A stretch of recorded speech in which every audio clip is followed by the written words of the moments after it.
What's up, everybody? Welcome to another episode of Get Off My Lawn. I am Al the Geek. Welcome to the World Foam Alliance YouTube channel.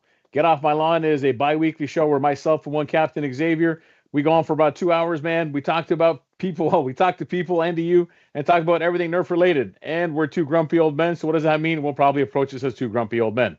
Again, we are part of the World Foam Alliance. The World Foam Alliance, the whole mission of the World Foam Alliance is trying to be able to connect people from all over the globe.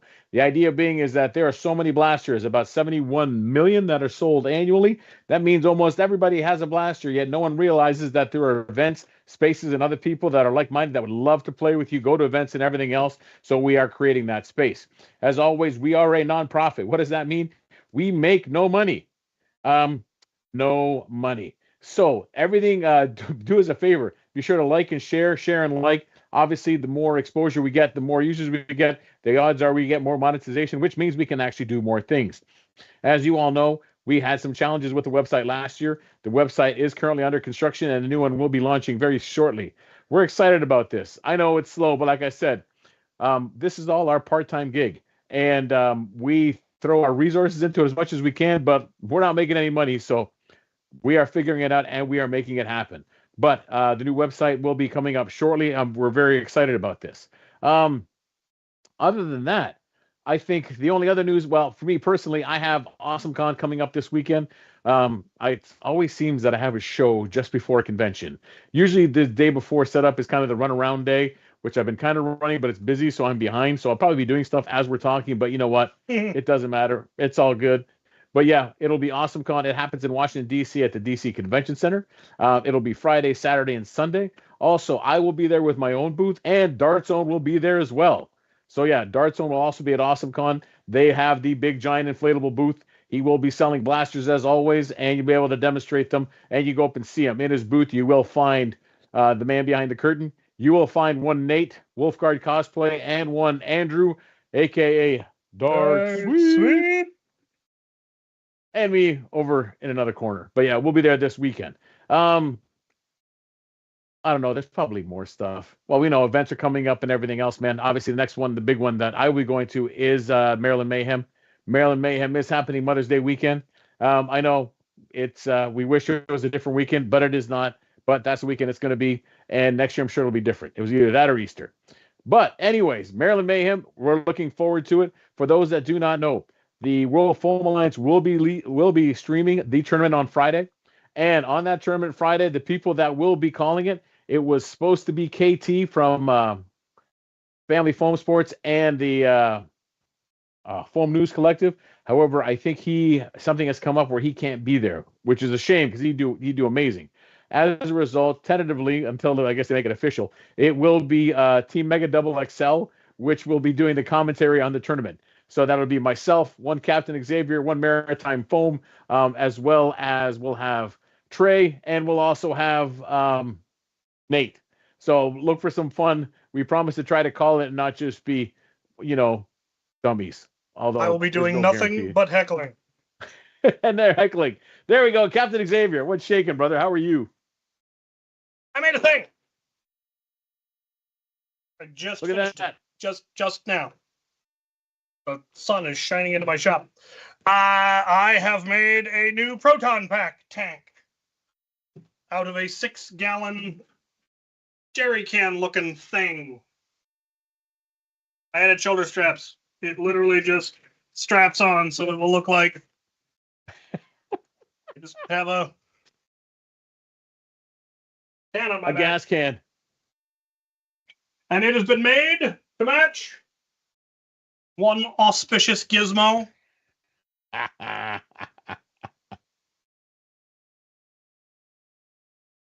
Dude, that is awesome.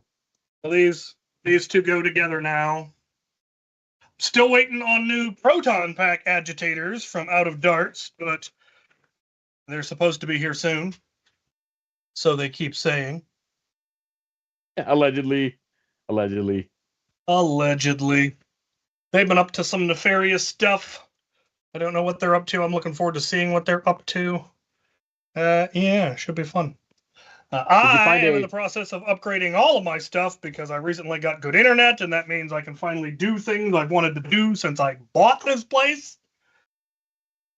I'm getting my workbench set up for stream. I'm getting my arena set up for stream. We are gonna be streaming stuff over on my channel. Build nights, and when I host Nerf Wars here, that'll get streamed. Technology is neat when it works. Just hasn't been working until recently. Apparently, I'm missing a part. Go back to Al. Al, talk about stuff. I shall talk about stuff. In the meantime, also, when you come back, I was wondering if you found the a battery cover for that Titan. I guess we'll all wait and find out. But yeah, this is exciting stuff. Just because considering the things that Captain Xavier is able to pump out, and this was with some not so great internet. The things that he can do now that he actually has proper, and I mean proper internet, the ability to live stream and everything else, man. This is going to be very exciting. I'm looking forward to it. It's going to be a lot of fun. Also, when I visit, I don't have to be in a dead space in that shop where I get nothing.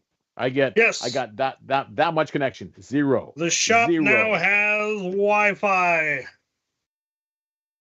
All right, there. Now I've got all the lids on.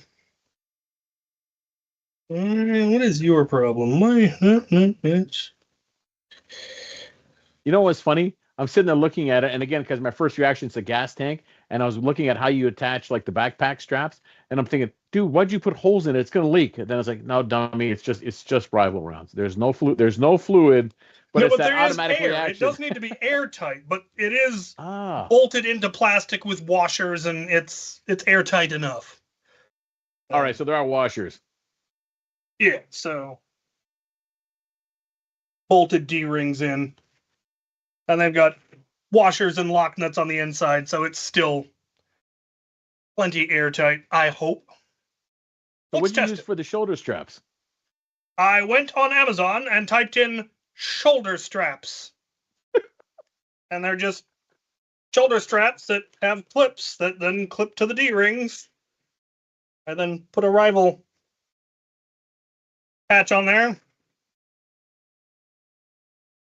Very cool. Yeah. It works. It will reload simply by taking the agitator off the bottom. That's the reload port, because that is too small to reload through. That was going to be my question, because that didn't seem like very efficient. No, and if I'd been thinking about it better, I would have made this centered instead of offset. I offset it so that it's left-handed, but I could have centered it and it still would have worked. But then when I disconnected the agitator, I could have flipped it around and made the thing instantly ambidextrous. As it is, I just put D-rings on both sides, and you can just switch the straps to the other side and make it ambidextrous. But that's more holes and more hardware and more stuff. Now I do have nifty bungee things to hold them so they don't rattle, and I could, attach something there. But also just adds character. Which reminds me, agitator go? Have you gotten your logo printed in 2 colors yet? Has anyone printed that for you and sent it to you? I have the files for it. I just don't have any on me in my pants. Where did I put that agitator? Oh, right. I know where the agitator is. Because what would be cool? See who's got a 2-color printer that can print your logo as big as it possibly can, and then have that on the back of your gas can. This is also a proton pack. That is very cool. This one uses a 5-gallon water cooler jug.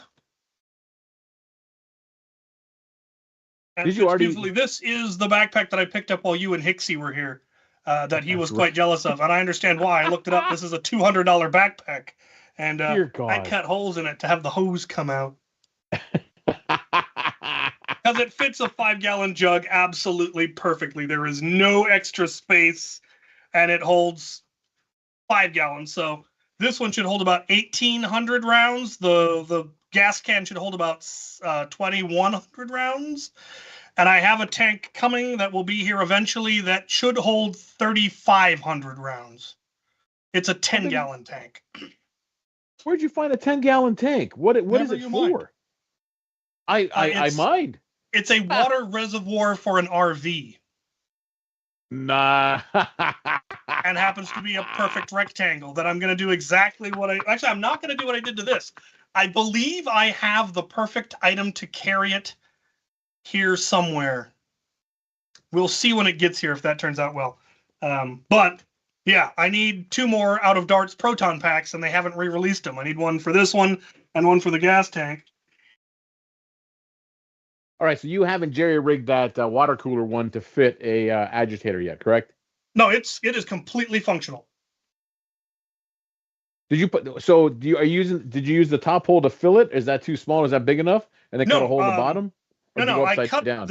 I cut the. Well, actually, I've got another jug around here. I can show you what I did. Yes, please.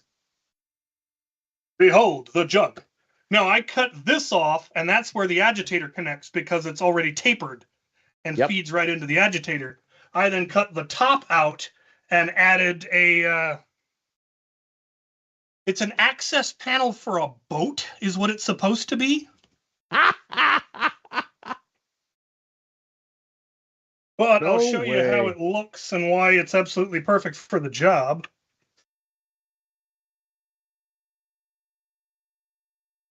So it. Oop. Dude, you got to be kidding me. So you just twist it open. Yep. Twists open. It's got a gasket in it, and it's a 6-inch wide loading port. And you just screwed it into place. Yep. Bolted it on, hot glued it so it was sealed. Bolted it on. That is fantastic. They come in 4 inches, 6 inches, and 8 inches. So that's what I'll be using from now on to make agitators instead of cutting the lids off of pretzel bins and whatever else I can find that works. That's the downside of doing so much jank all your life. You forget there might actually be a perfectly reasonable manufactured option that will work much better. Which reminds me, so you have the did you get the hose thing? Not yet, because I don't have the 2 new proton packs, and these both my current ones already have hose covers. Oh, okay. So you haven't ordered new ones yet? Yeah, but I've saved it on Amazon for when the new proton packs come.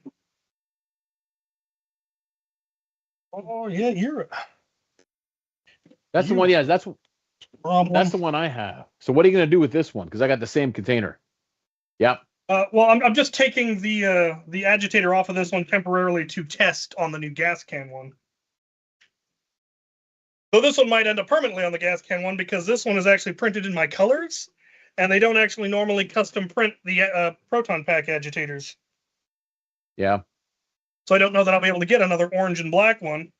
So if I get ones that aren't orange and black, they can go in on the ones that go in backpacks where you can't see them. Yeah. And since the gas tank one is hanging out free.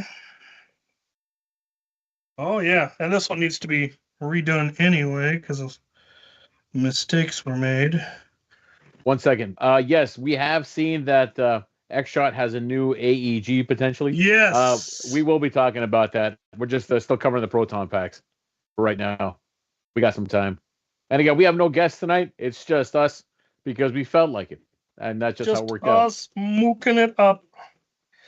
But anyways, you were saying. This was the first. Oh, okay. There's the problem. All right. Anyway.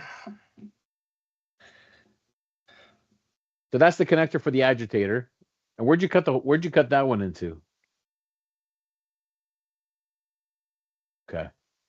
Oh, you just have to plug this. I don't remember what I did. I think I just heated some hot glue and stuck it in there or something. Yeah. It looks like I shoved a dart in it and then oh yeah, I glued an AccuStrike dart. It perfectly fit the hole and I just glued it. So that's awesome. And then yeah, I sent you the file for this if you want to print it. Yes, I do. I will. I just have but to get through convention life. I may actually wait. Ping me when you go to print it because I think I redesigned this ring so it'll actually properly lock onto the proton pack. When I designed it, I was off by 1 millimeter. No.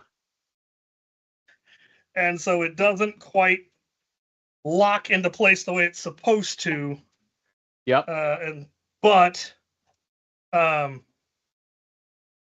I finally managed to talk out of darts into letting me have the files for the ring adapter, and so I was able to splice that onto my design, which allows me to make these modular ones. Because this ring comes out, and so all I have to do is redesign this piece that connects to the base. I have to make it so it matches.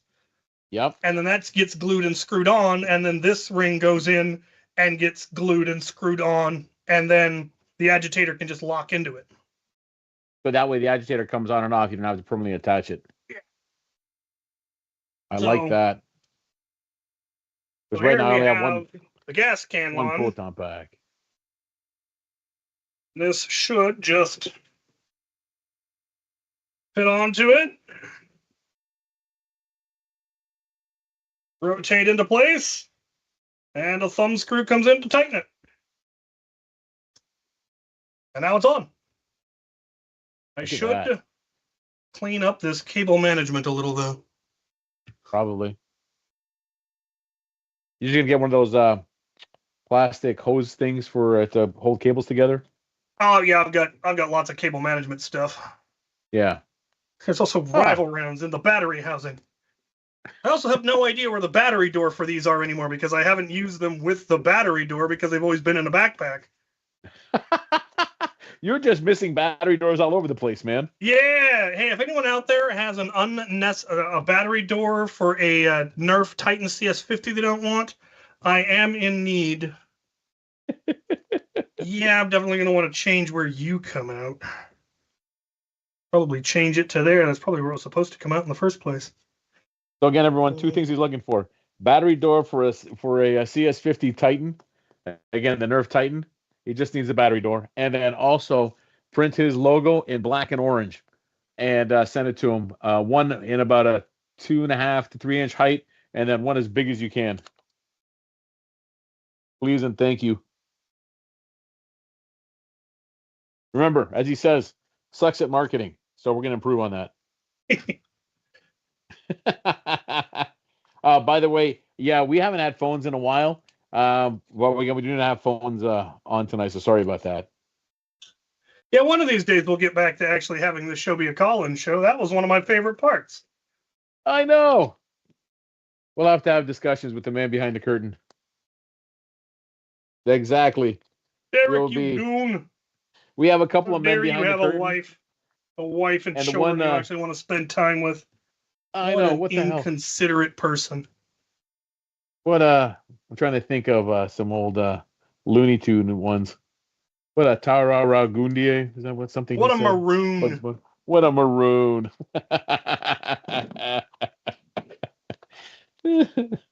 What is a Tarara Gundie? Anyways, this past weekend. They took my pants away. So this, let's see. Well, we'll look at the chat. We got some stuff going on. Yeah. What's going on in the chat? Well, Captain Shotgun was about the phones. They're like, nope, we do not have phones. Sorry, buddy. Blaster Corn, the Blaster Corn blaster that's been listed, but we're not sure what it is.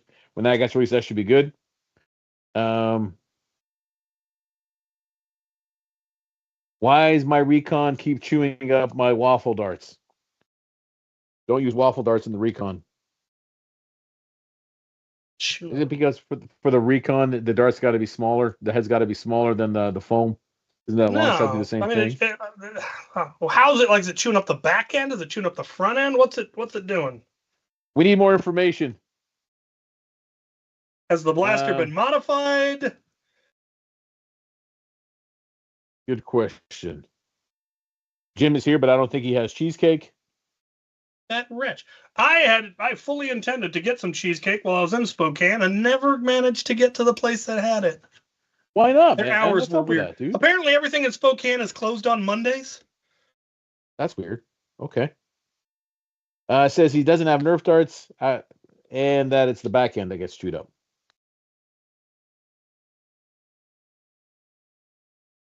Okay, but is it modified? I guess yes. Nitro full length. I'm not sure. Jim is sad because there's no cheesecake. Next time there'll be cheesecake. There'll be cheesecake at Survival Fest somewhere. I There's have got to no be doubt. cheesecake somewhere there. We'll find That's it. how this or all we'll just... started. Survival Fest cheesecake led to this rivalry.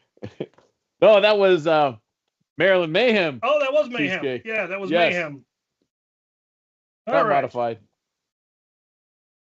Anyways. Well, then, I don't know. It's a 20-year-old blaster, and it's had its... Yeah, It doesn't lucky like it these works new still. darts. These newfangled darts can get off its lawn. Yes, absolutely. All right. Oh yeah, are you going to FoamCon? Are you going to End War? I have not decided on Endor yet.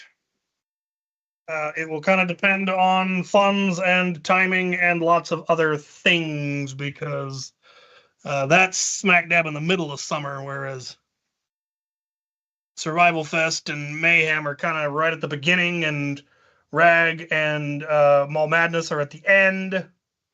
And I don't know that I want to go to South Carolina or North Carolina or whichever of the Carolinas it's in July. North Carolina, yeah, July 18th weekend. That's good, like that weekend, because we moved our beach vacation, and that's the end of the beach vacation. So I doubt I'm going. You got a convenient excuse. Good for you. I do. I'm gonna get my monitor set up so I can read the chat.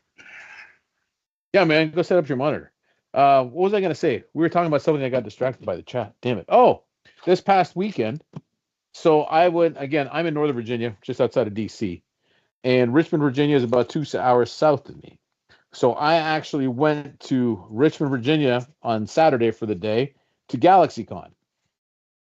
GalaxyCon in Richmond is a pretty big one, always does well. I went with a few friends for a couple of reasons. We had to go check stuff out. But for those of I don't know if anyone, dude, I'm old. You know what? Because Nate was with me, and then also I went with Derek from Dart Zone, just because of convention stuff. But anyways, when we were there, they had like celebrities, and the two of them were laughing because I never really geek out over celebrities, but they pointed out that I was geeking out just because they had a bunch of old wrestlers, man, from the 80s to 90s. Oh. So if anybody's an old school wrestling fan, it started first with Jake the Snake Roberts. Sitting beside him was Kurt Angle. Beside him was Mick Foley. Then around the corner was Rick and Scott Steiner, the Steiner brothers. All within like the little circle and square, and I was like, holy cow, man. And I went to go talk to him. I felt weird going to talk to him, plus I didn't want to spend money, so it was weird. But anyways, I think they do GalaxyCons, and it looks like we might be doing GalaxyCon conventions. So maybe I'll drag them out to the booth and that way get selfie. Anyways, man, yeah, old school wrestlers. Yuta, man, you used to watch wrestling. Come on, you know it, dude. Steiners, Scott Steiner, and he had the glasses on and the metal, what's that called? The chainmail hood that knights would wear. It's called a coif. Thank you. Yes. He had the coif on, the glasses. And at one point, staring at me because he was trying to figure me out because I was looking at him and I'm like, I don't want to get a fight with Scott Steiner, man. All right. But yeah, that's what happened this weekend. Did you get the monitor sorted? Yes. Now I can bring up the chat. There you go. Yes. No, Ricky the Dragon Steamboat. He was not there. Rick Steiner was there, but no Steamboat. I think Ricky Steamboat's dead, actually. Ricky Steamboat's alive. Snuka's dead. Wasn't Jimmy Snuka like a big cokehead? Oh wow, Jimmy Snuka, as the man behind the curtain, has just let me know. Alleged cokehead, also apparently alleged murderer. There you go, man. Side note, Dark Side of the Ring is a great show where they talk about wrestlers in the 80s and 90s and a lot of things you did not know about them. And then you find out about them, it's like, ooh, I don't think I want to know about this anymore. But it's a very cool show. Anyways, back on topic. What do you got going over there? You got the chat sorted? Almost. All right. Do you have anything more about backpack fed rival rounds, or shall we move on and talk about X-Shot's latest droppage? Their latest droppings. Let me gander at the chat real quick. All right. Do it. Oh, now I'm short. For people following along at home, I'm taping off the end of Painted Venom Pro so I can orange tip them, is what I'm doing. Kind of necessary. All right. My Rampage is stuck. He keeps folding waffle darts over on themselves when they hit the dart tooth instead of shoving them back into the breach. Elites work fine.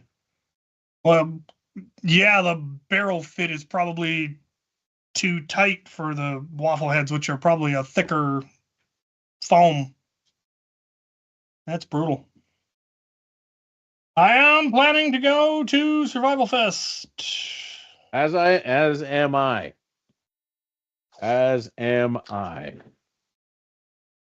You know if you're going to do a deployment for Survival Fest, or is that too far out? Survival Fest, we are planning to do something a little bit more to our usual kind. Probably not to the scale we've done in the past, just because we're trying to scale back from doing that in general, because it makes mods nervous. Go figure. Captain Insano from Waterboy. Yep, droppage. All right, let's talk about the AEB. So, yeah, Dart Zone is coming out with an AEB, and X-Shot. it's going X-Shot. X-Shot's coming out with an AEB, which will be cheaper than any other AEB that has ever existed, and probably perform just as good as the very expensive ones. Super excited to see it. Cannot wait. Love that they have a unified paint scheme for their pro line. That's really cool. Yeah. It would be cool if they did it in, because like the original X-Shot Pro, the Longshot Pro came in red, and then they re-released it in blue, and then the smaller one, the Fury, is in blue. They should have done them both in red and blue, just for the good old red versus blue trope. I'm wondering if they went away from red because Dart Zone was red, so therefore differentiate. Probably. That's probably very likely. All right, for those following along at home, do you want to explain why it's called an AEG or an AEB? What's the differentiation? Well, AE stands for automatic electric, I believe, and B and G is either gun or blaster. And we try to avoid using the G word, so we tend to call them AEBs instead of AEGs. There we go. But yeah, they operate the same way that most airsoft, or a lot of airsoft, works, which is an electronic Springer, which is what the Stampede was and the Vulcan was, and a couple of other older blasters, but they went away with because they realized that flywheels were a lot easier, less mechanically complicated, fewer errors, probably much cheaper to make. But there's just something about a fully automatic spring-powered blaster that's I love the ka-chunk. So I'm glad we're getting more. I would love to see makes one again, because it would be N series, and what would be the point? Unless they came out with a pro series, a half dart pro series AEG, that I would love to see. Just competition, see what they come up with.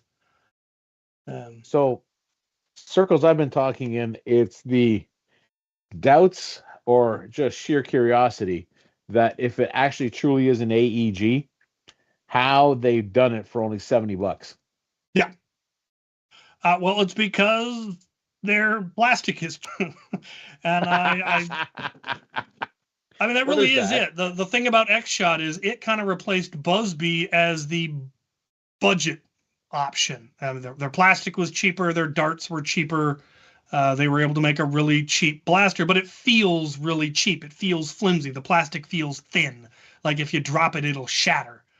It doesn't in general, but it sure feels like it's gonna. But they've managed to just squeeze the most obscene amount of power, and it's just because they're taking stuff. The hobby's R&D for the last 8 years on how to make the most efficient Springer possible, and they just made it injection molded with really cheap plastic. I still don't think that like plastic. Obviously, that's one. The cheap plastic will definitely be a cost saver, but just the internals, like the mechanism and stuff like that, still eats up a lot more money because the process, many more parts to it. Therefore, you increase the manufacturing process. So I'd be surprised if all that savings was just plastic, but I have my doubts. Which then, but the long shot, same thing. The X shot long shot, $35, and you got 160 FPS. Like, come on, man. Ridiculous. Which it does either suggests that they're doing something nefarious or all the other companies are price gouging us. Well, that's what it probably seems like. But it's it's gonna be when they open it up, and it's gonna be, damn it, they did what? Why didn't we think of that? Is the feeling I get it's gonna happen. I guess then from there it also depends who has put out different copyrights or patents on things, and to see who's trying to sue who for ideas.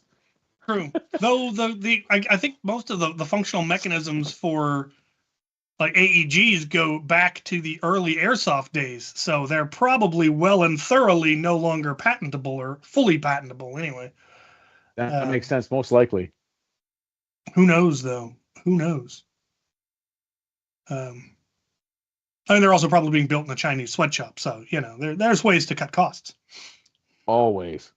Yes, the Power Bell, the Speed Swarm, the Swarm Fire. Those are all of the other Dart or Hasbro ones, which were the Dart Zone or the Dart Tag revolver ones, which were really cool. I had a shoulder-mounted one back in the day. Of course you did. Why would you not? What else we got here? I can put on my glasses like an old man. Yeah, I would be surprised if they went with metal gears. Pleasantly surprised, but I would not be surprised if they went with plastic gears, and that definitely would bring the cost down because the cost of milling or casting metal gears in that size.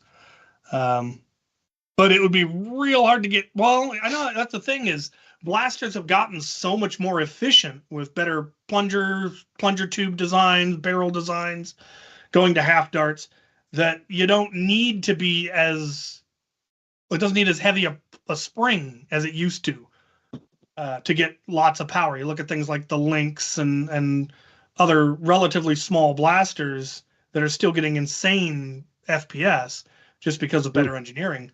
If they've done the same thing in the X-Shot AEB, it depends on what they're going for. Are they going for 150? I don't know what the FPS claims. Does anyone know what they're claiming for FPS on that one? That's a good question. I want to say 150 to 175, but I could be just pulling that out of my butt. Yeah, and see, that's once upon a time, those were really impressive numbers, but nowadays, that's just standard. Which is baffling. We are so spoiled. I remember trying to get, when there was a half dart kit for the Stampede, and you get it up to 140, and that was just, oh my God, it's amazing. And now 140, I got pistols that shoot that I got at Goodwill. I don't leave my office for less than no.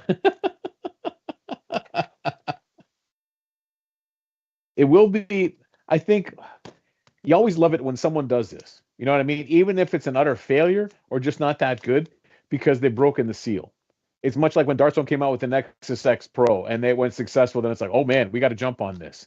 So the fact that I'm hoping it's kind of successful, but then at the same token, well, when you said without having metal gears, the plastic, much like the buffer tube and the long shot, that'll probably be the Achilles heel of it. Right now, again, without knowing anything, this is all obviously based on assumption, and not because we've been privy to anything, but it's all based on assumption. Where who knows, that might be the Achilles heel. Where it's only $70, but at round 152, it it breaks. Yeah, it'll be interesting to see. Obviously, we're gonna bust it open and try to modify it day one. The question is, if you put a heavier spring in it, will it break the gears? Because that's what happened with the Stampede. Is you'd shear the gears when you went to a higher spring load because it, just couldn't handle it. And even Hasbro went away from metal gears in some of their blasters. I think the early Apollos had plastic gears that tended to shear, and they switched to metal gears in later Apollos. And then, like, things like the what is that thing called? The Colonel Wasp 76. Yep. That one's got metal gears. I do not like working that blaster. For a long time, people asked me, what was your least favorite blaster to work on? And I didn't have a good answer. And my answer now is the Colonel Wasp 76. Because the gears, it doesn't have a self-contained gearbox. The gears connect into the shell. So the moment you open the shell up, the gearbox blows itself up. And trying to get all the gears realigned properly was an absolute nightmare. Definitely did not enjoy it. I spent way too long trying to get those realigned. I had a small piece of plastic break off another piece and get jammed in the gears. And so I had to take it apart and get that little piece out. And it was not pleasant. Now, was this the 76 or the 77? Do you have both? Yes. Okay. That was the 77 then. Yeah. The 77 is the newest one, obviously. Which the one that really annoys me is I finally pulled the trigger on a BK1, and they now have a translucent orange BK1. Just inconsiderate. I need to remember to order one. The next time I order stuff from out of darts, I'll order one. Hopefully, it'll also be with proton packs.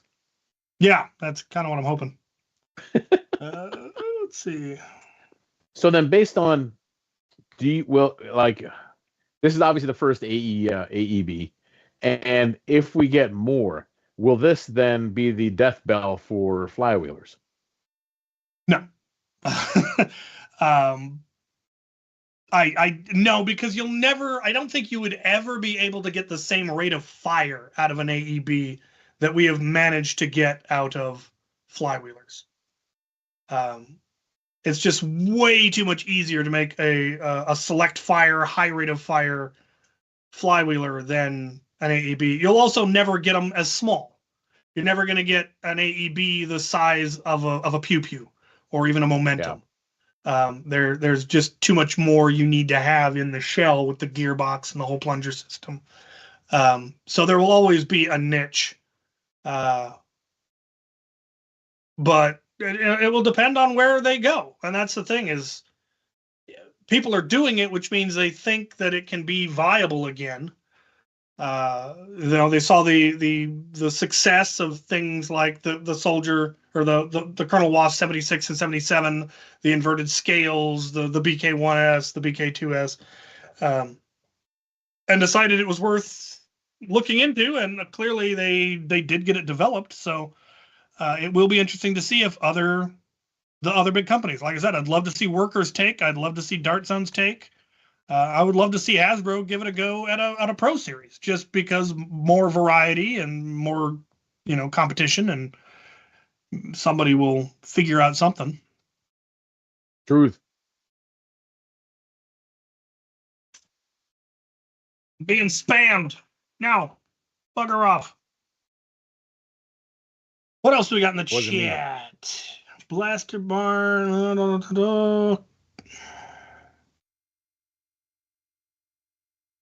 Backyard foam, good point. If the core of the blaster is there, the community will fix it if it's off. Well, at least attempt to, yeah. Yeah. No, I don't think I had anything to do with you getting inverted scales. I don't even have an inverted scales. Yeah.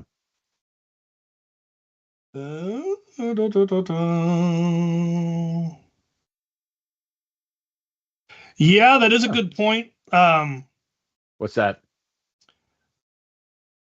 AEBs are a lot cheaper when they are designed to be open bolt, which is what the Stampede is, because you can make it purely mechanical. You don't need a control board of any kind. It's there is no green board in a Stampede, and there doesn't need to be. The BK1, as those ones operate on a closed bolt, which they do have a computer on board, and that computer does have issues from time to time. I would imagine the X-Shot one is going to be an open bolt, dummy version, though supposedly it does have select fire. I've heard. I don't know if that's true. And I'd love to see how they did that. You could do that mechanically, because things like, an M16 has select fire, and it's purely mechanical. You just have to have a timing gear, that knows to, go 3 times. You just have a gear that, interrupts. Or they could go with an onboard, computer. I'd love to see them come up with a mechanical solution. Just because that would fewer points of failure. The downside of a computer is, you can do a lot of stuff with a computer, but if the computer fails, the whole thing fails. And it's next to impossible to replace the board. Whereas if it was an internal part that failed, we could probably make a replacement. We could 3D print it or cast it or mill it or something. You could also do it with relays. You could do it with simple controls. But I think mechanical might be the easiest. Most likely. Well, actually, that Captain Shotgun makes a very good point. The potential downside to an X-Shot AEG is it's going to be that super brittle feeling plastic. But if the core is solid, how difficult would it be for us to reshell it, make a 3D printed shell that you put the internals into? Yeah. And that would make it very worthwhile. One of the big problems with the community, or the problems we run into as a community now, is things don't stay on the shelf long enough. And the Strife was available at Walmart for like 9 years, give or take. And as a result, there were so many cosmetic kits, internal kits, select fire kits, full auto kits, different, dozens of different cages and all of this stuff, because it was such a popular platform and it was around long enough for all of that stuff to get developed. Now, a new blaster comes out and everyone's like, oh, will this be the Strife killer? And then it's off the shelves in 6 months and they just disappear. There aren't even enough of them in the wild for them to show up reliably at Walmart or at Goodwill, because there weren't enough of them made and sold. Whereas the Strife, I still find Strifes at Goodwill because there were millions of them made and sold over the years. So, if it comes out and it only lasts for 6 months and you don't stockpile them, you're not going to have the internals to put into other blasters like would be really cool. Surprisingly, like if you look at, the Darts on Omnia, we're on the 3rd generation and they barely changed it, just increased the insides and changed the color. So that's going on 2 years now, which is kind of surprising. But it's not a heavy on the mod side, but with the advantage of it's got the rechargeable battery and the rate of fire and everything else, which is just enough for those that are not serious in the hobby, or for us that just want an easy throw on the battery and I guess something simple, not tuned. But after that, the X-Shot long shot, it's 2nd iteration. Now it's been reskinned 3 times, but 2 skins came out in the last 4 months. So we'll see how long she goes. What was this? What? The X-Shot long shot. Because this is the 3rd skin. So this is the 3rd skin it's had, but 2 of them came out pretty quick. The blue and then also the anime one. Oh, and the Pac-Man one, but that was all part of the same kind of release. Yeah, and the thing is that I don't know what they're using to do that paint job, but it's literally just a machine that prints onto the blaster. So making reskins, it's not like it's a reshell. It's literally just a different paint job. Most of the Nerf reshells, it's literally just a different plastic that they put into the molds. But yeah.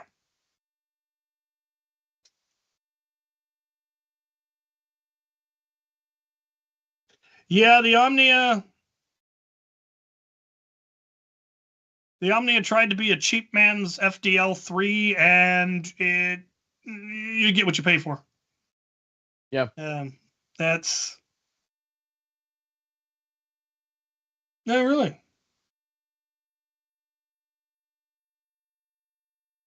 There we go. Speaking of Mark III, did you see it's still a prototype and won't be released, I think, until later this year. But the what's it called? They kind of hinted at it during Toy Fair, but the Top Magazine fed full auto blaster. It's full size. Yeah, the one that looks like a Bren gun. Yes, That one, Yeah. again, not for performance, but that I'm like, thank you, gimmick. Yes, Yeah. I'm all in. It looks like a bread. It's cool. You can easily swap the magazines from a prone position. Yes, and it's full. Especially if you have a two-man crew. So those the 22s, you don't have to get rid of your 22 mags. They're usable again. What's an FDL? We got something Well, new. The FDL stands for Foam Dart Launcher. They were developed by a couple of engineers, and it is, in my opinion, still the best dart launching device anyone has developed. There's one. You got one in reach too? No, I keep mine in the house. It's too damp out here to have that nice of a blaster. They came in select fire, they came in semi-auto, they came in half dart, full dart, and double stack. One second. Actually, mine takes the double stack mags or the regular mags. Yeah, that is the FD. So this one is a short dart one. I still got to reprint this. I don't know whoever that is, but that's obviously not me anymore. Yeah. Well, it never was me. But still, that's not the point. It's brushless. It's just magnificently engineered. I got mine in 2019, and I have been using it as my HVZ primary ever since, and I have yet to come across another blaster that is even close to replacing it as my primary, because there's just nothing as good. And mine is full-length dart, and I do have a half-dart one, but I prefer the full-length dart one because it's semi-automatic for HVZ. I have the select fire one, but I don't want to use a select fire blaster for HVZ as a primary because it's too many extra points of failure. It's too much more complicated. I want a simple blaster. I want a mechanical pusher. I want to pull the trigger. I want a dart to come out, and I want it to hit the zombie. And that's what I want it to do. And the FDL does that better than any other blaster yet. Full dart one.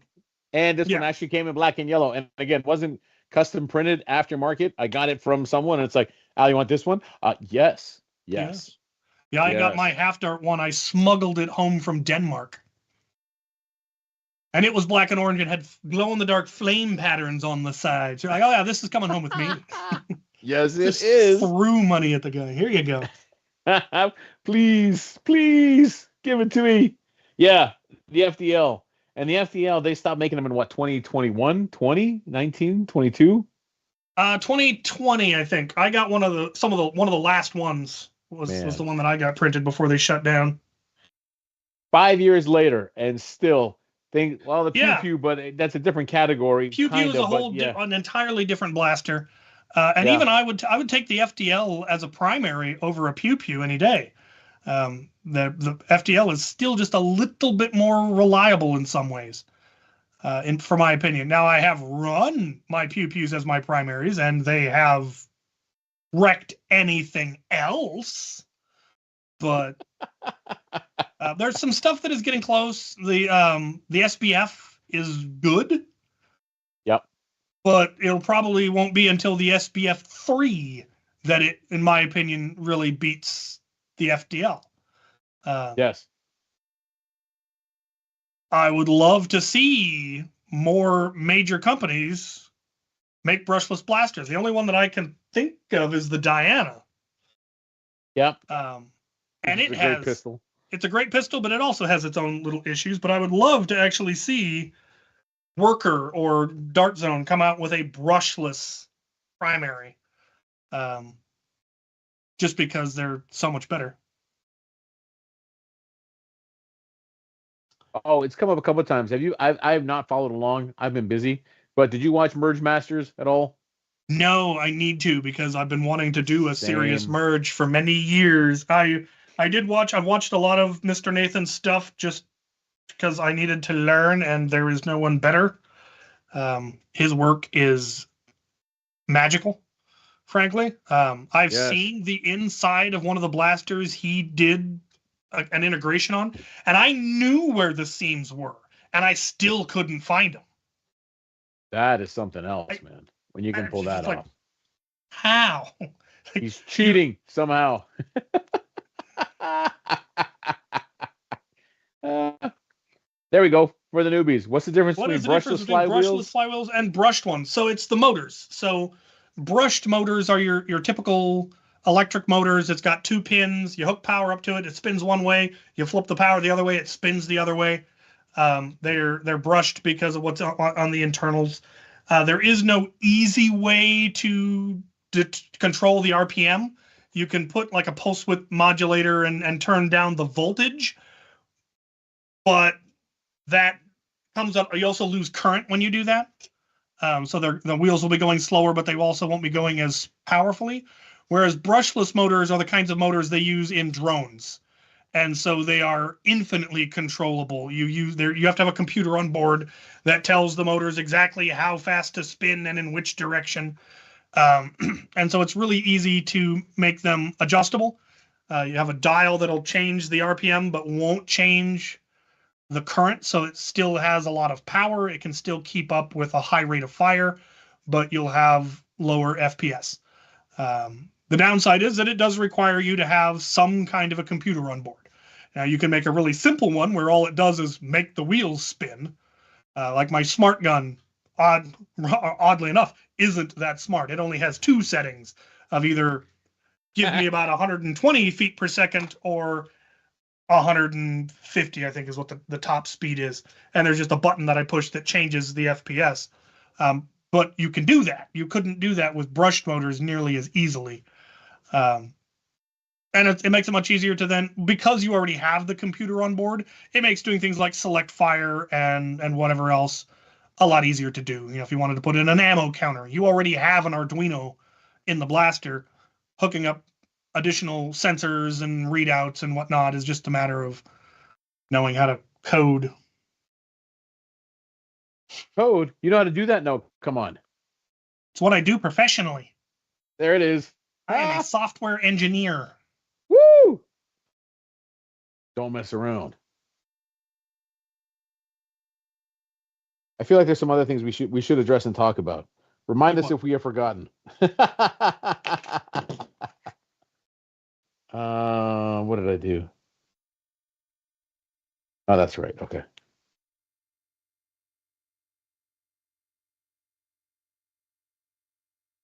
But yeah, the makerspace. I mean, the fact that you can actually see me clearly and hear me clearly is proof that they're going well. I now have both fiber internet, so I finally have internet out here in the shop. I have Wi-Fi out here in the shop. I've got a webcam. I've got a laptop going. I've got a monitor going.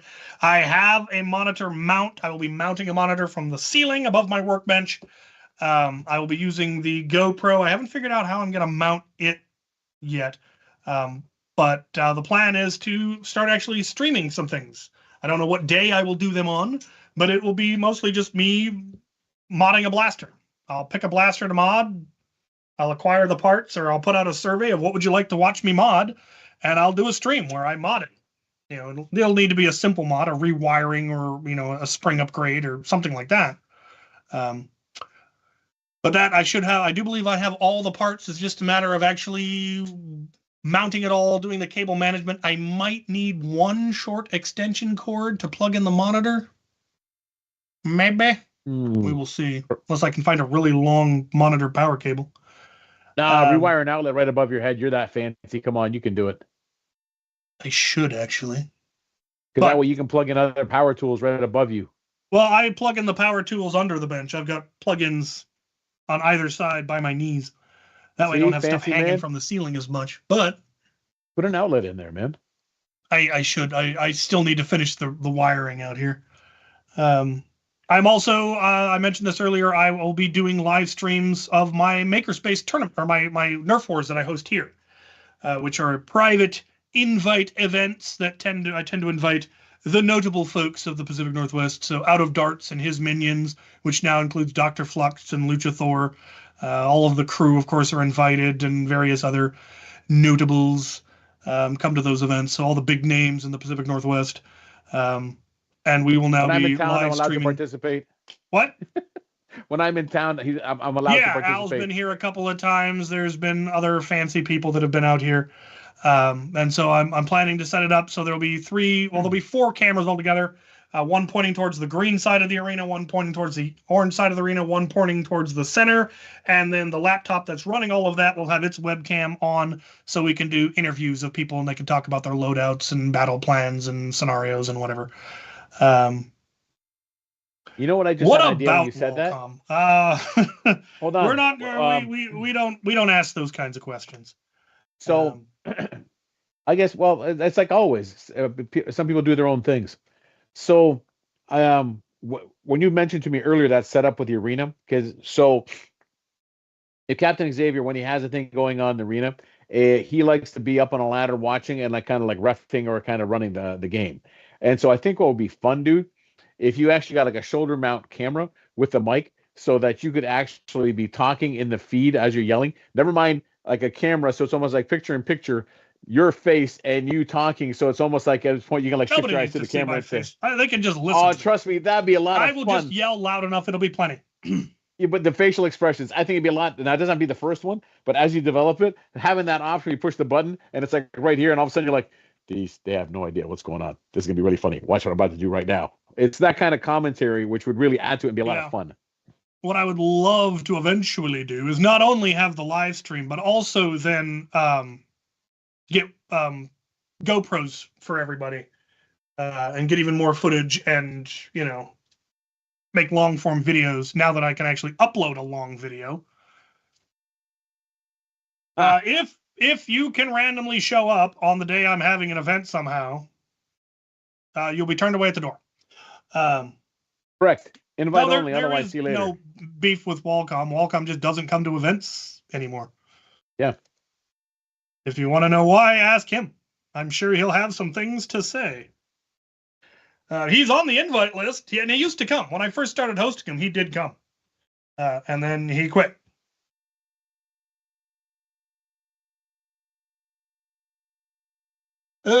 Springer or flywheeler? Yes. Yes. The answer is yes. All of my HVZ loadout is all flywheelers. I have my FDL3. I've got my side-mounted Jupiter. I've got my 2 pew-pews. So that's all flywheeler. But I also always usually bring a Springer loadout as well, which is going to be an Alpha Trooper and 2 hammer shots. Because sometimes it starts pouring rain, and I ain't taking my FDL3 out in the rain. But I'll take an Alpha Trooper in the rain any day. Also, the man loves his moose.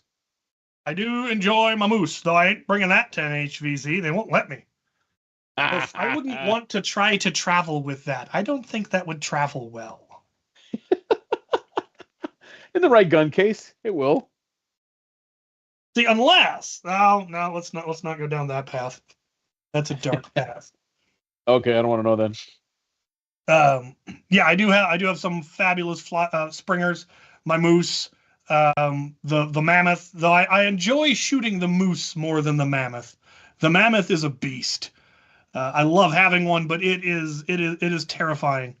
And it really does need a stirrup for priming. Well, it's we're getting older, not stronger. But because remember when we first got the moose, we were like, "Dear Lord, this is killer." True. This is true. Now it's like, no, this is good. Yeah, so the moose is fine. With time, yeah. Hopefully now with time, the mammoth won't be as bad because they'll just make something else that's more ridiculous. Where it's it'll be the moose, the mammoth, I don't know, the mastodon, and it shoots like Nerf grenades at 200 FPS or something. That'd be funny. The Nerf rockets, if someone gets that up to 150 FPS somehow, or whatever, something ridiculous. It'd be tough because you'd never be able to get a good seal on it because it's so unusually shaped. I know. What you might be, and the other problem is if you're using compressed air or something in order to get enough power off just a post, you're going to blow the head off. You're going to rupture the sidewalls. So you would need to design an internal sleeve that goes into the rocket that's like 3D printed or metal or plastic or something that goes inside the body of the dart or the rocket so that it doesn't rupture. That'd probably be the only way to do it. But you could. I am excited about because again, if you guys tune in, if not, you can go watch our past shows. Our last show, we did have Evan. Evan is the creator of the Greg, which led to the remix Mammoth that Eric the Moose made. But what Evan is currently, yeah, what Evan is currently making is the uh, foam version of a full auto grenade launcher, where it will be a flywheeler shooting the Mega XL dart. Where Yeah. yes, please. Yeah, Respawn Blasters. That the person designing that was our guest last time, 2 weeks ago. And yes, it's belt fed, it's brushless, it's amazing. I want one in my colors. I don't know if they're in the chat, but somebody from last time did in fact hook me up with an inordinate number of Mega XL darts. They shipped me Really? 26 boxes. Holy cow! Was it Evan? No, it was someone else, but they were Holy awesome, cow. and I appreciate it. I had to pay for it, but I'm perfectly okay with that. Yeah, because you needed them. I did, because I want to do more things with Mega XL, and while I had a decent amount, I didn't have enough, because you never have enough. Now Not I for have a minigun. 260 more. Not for a belt-fed Mega XL blaster. Yep, Primate, I don't know if you're new or if you just got here. Yeah, we discussed that new AEB and yeah, the resurgence of that concept. It was short-lived within Hasbro, quickly got replaced by flywheels, and now they're coming back because they're fun. Yeah, they are. They are super fun, man. You make your own. Go on. I've made my own Demolisher rockets, and I've obviously make my own Titan rockets. Or at least I used to make my own Titan rockets. Now I just hoard actual Titan rockets. I am the reason Titan rockets are hard to find. Look at that. How have I not stolen that from you yet? You weren't paying attention. You just wait. I may be seeing you soon. Oh, damn it. Deadman Foam wants to know what you're planning to build this year that you've never built before, Al. Me, you know what? That's a good question. Part of my with as many conventions as I'm doing, my R&D time has dropped off, where I haven't had a lot of time to really come up with something big and crazy. So a lot of it's been taking the existing things like the Dart Zone blasters and changing like just the front grips and nothing major to it, changing the colors to it. Cap making me the minigun over here, but I do feel like it's time, and I think part of it is I still want to come up with. Oh, which reminds me, I bought another Strife X this weekend because they're on sale on Amazon. Big spring deals for like $62. So I still want to find the best undersling for a master key, where it's just always the big fun and ridiculous ones, where now it's actually more performance. And I think the strong leader so far, and I don't have one yet, I got to print one or get one, is Wizards build his one. That is the undersling, which uses the silly shells. Yeah. I got those files. I need to print one of those too. Yeah, I got to get me one of those because I feel that will then send me down a direction where I can mess around with. Part of it also with the Strife X, I realized on some of my older sniper barrels, in terms of how I made them so long, was with a metal pipe, but again, not the stuff. It was actually just metal conduit you pick up at Home Depot. But I loved how strong it was. That way I could make a 3-foot barrel, but my God, barrel drag was horrible. Anyways, I've gone back to it with a shorter length of it right down the middle of a recon barrel that I can attach a lot of plastic on the end of it, and the Strife X shoots through it beautifully. So I'm going to be experimenting with that, but then that's the idea. You're spending this much money on a Strife X, and I love it because it's got the barrel attachment. Because again, my things aren't the 3D printed ones. It's always they take existing blasters and go. So it's a resurgent of a Strife X like minigun, but with something as big or as formidable as worth it to have as the undermount, and not just something that shoots meh. Mm-hmm. If that makes sense. Yeah. but then also the Titan that Cap made. Big And lots. if you don't know what I'm talking about, it's the one. Big Lots carried Mega XL. Build. There are Big Who? Lots around here. I knew I should have checked the Big Lots. Check the Big Lots. But Cap, if you haven't seen it, go check his end of year build. It's the yellow Titan CS 50 that he made for me. And I've painted it and I got a backpack for it, but I'm not done. It needs more greebles. It needs more craziness. It needs more weirdness. So I plan on expanding that, but it's again when I have downtime and it's like, all right, back into R&D. Let's do some fun things. And the stuff I make for conventions, I still love making them too and selling them. Don't get me wrong. It's not like I got to make these. It's just that the big and ridiculous. Yeah, we gotta play a little bit more with that. How's that for a long-winded answer?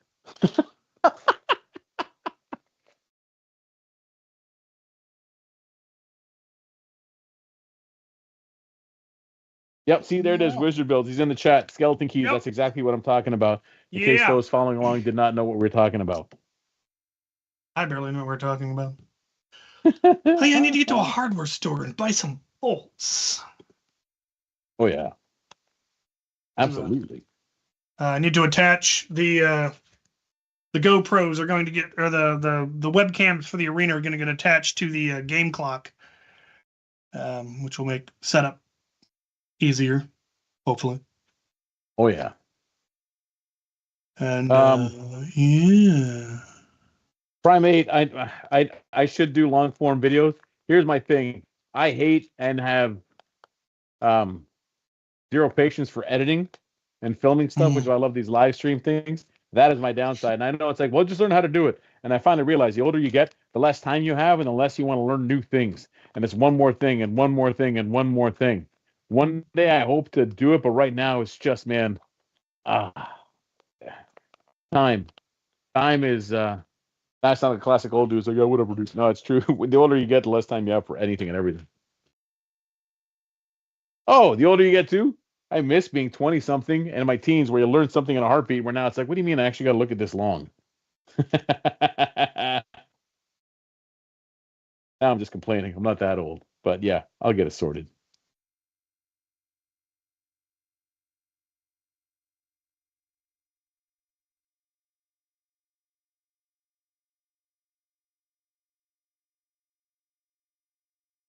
You see some of the questions there? A couple of them are directed at you now, buddy. Yeah, I just got pinged by several different places for something. There's an event being put on by the Great Lake Action Sports Summit. It appears to be an HVZ. Oh. August 9th in South Milwaukee. South Milwaukee. Outbreak. Wow, okay. Camp We Gonna Blast You.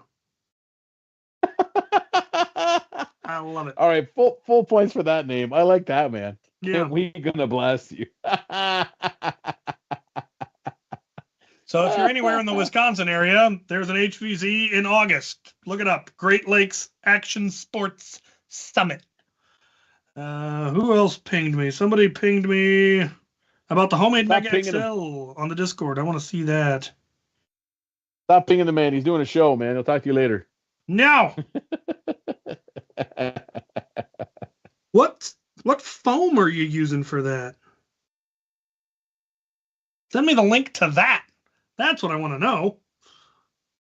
Oh, to make the make your own Mega XL darts? Yeah, because I wouldn't have to cut down official Mega XL to get the slugs for the moose. Yeah. Or the mammoth. And if these work well in the mammoth, well, that would be awesome. Yeah. So yeah, send me a parts list or a source or something. What do we got in the chat? Who survived multiple launching of my Wild Style and MX shells? Oh, they've survived.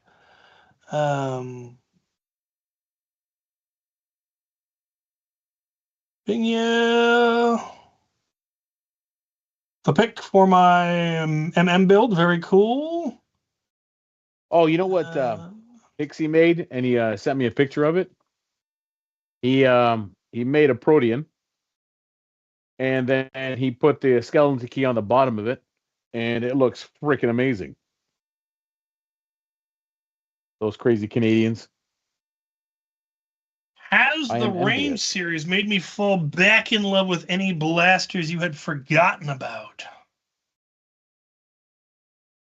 No. Not that I can think of. It's just always fun to take random stuff to the range, and I need to get back to that. The weather is finally getting nice here, so I can bring that survey back up and start running weird stuff.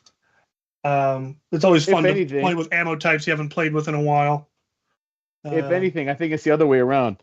Has the range video reminded you of certain blasters where it's like, yeah, I like you, but not that much. Also, no. No, it's just fun to plink. It's a nice. That's why I made the range so it has close range targets. So there doesn't need to be a great blaster to have fun with it. And I do still want. I keep saying this, and I do still want to put more targets that are closer. Silhouette targets and maybe a Bigfoot shaped target and stuff like that to shoot at. Close range. What? Maybe do close range. Maybe do something that's got like a wide mouth or hole, and has a bag or a basket specifically when you're shooting the proton pack. So it's kind of like, there you go. That'll make it life easier instead of picking up the 1,500 rounds. Make a target it's a dart catcher. That is, yes. Sir, that is brilliant. That is genius. Yep. I'm doing that. Yep. If you want to print our faces where it's just us going, I like the idea of maybe doing a Bigfoot and having the uvula be a bell. Yes. Ding, yes. Ding, ding, ding. Or at least a metal plate. Yes. That would be very cool. I like that. I do have an outdoor dueling tree. I have a dueling tree, a Texas Star, and a double Texas Star. Yes, he does. They were sent to me my misguided creations, I believe. Super awesome. They are good stuff, man. Those are cool. Very squishy TPU. Yeah. There's been talk about, could you 3D print a dart head that would be safe to shoot at people? And if you made TPU with like no infill, maybe. Or if you made it in two parts, made a bowl and then the socket and you glued them together the way the heads are actually made, you could probably make one that might be a little bit more accurate. Get rid of the whistle. That's what makes the dart so inaccurate, is the whistle catches wind inconsistently and causes it to veer, which is why Accu strikes and Accu fakes are so much more accurate because they don't have whistle. You lose the whistling, but you gain the accuracy, man. Yeah. But if you're just plinking, you could make a much more accurate dart. Or if you're shooting at people that wear full face helmets and don't mind a welt or two, folks used to fire, use darts that had metal washers in them. So, yeah, some people are nuts. Just a little bit. Or they glue BBs into old Nerf heads to give it more weight. Like you do. Back in the old Stefan days, back before you could buy good half darts at Walmart. Now we're just spoiled, and it's beautiful because anyone can get into the hobby now. It used to be hard to get into the high end of the hobby. Now it's hard to stay out of it. These are true statements. These are very true statements.